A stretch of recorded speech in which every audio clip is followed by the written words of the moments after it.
Dobro večer, ja sam Sanja Mikačić i stažiram u Uredu za međunarodnu suradnju na sveučilištu u Splitu. Reći ću vam neke informacije o Erasmus stručnoj praksi. Dakle, Erasmus stručna praksa pruža mladima prvo radno iskustvo u inozemnoj ustanovi.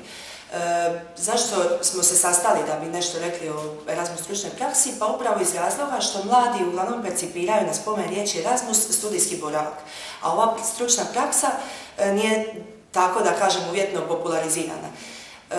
Ona pruža mladima prvo radno iskustvo u određenoj instituciji ili firmi koju oni mogu pronaći uz pomoć stranica sveučilišta u Splitu, gdje na svakodnevnoj gotovo bazi ažuriramo nove ponude za stručnu praksu. Također oni je mogu pronaći samo inicijativno. Natječaj je još uvijek otvoren i trajat će do negdje 30. travnja, a iza toga će biti novi natječaj i novi program Erasmus+.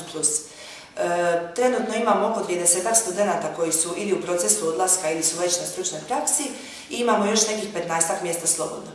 Tako da pozivam sve da se prijave i ukoliko imate ikakvih pitanja ili informacija možete se obratiti ili na mail erasmus@unist.hr ili putem naših stranica, također sveučilišta možete pronaći neke druge kontakte. Kolegice i ja smo tu na raspolaganju, tako da ćemo vam odgovoriti čim prije bude moguće. Također istaknula bih kako naši studenti primaju prilikom odlaska na Erasmus stručnu praksu mjesečnu potporu u iznosu od 450 € i ono što im se također pruža kao mogućnost jest to da ih firma ili institucija u koju odlaze još dodatno plati, no to je neovisno o nama. Tako da smo imali slučajeva kada su s tih naših 450 € i dodatnu potporu od institucije bili apsolutno financijski neovisni.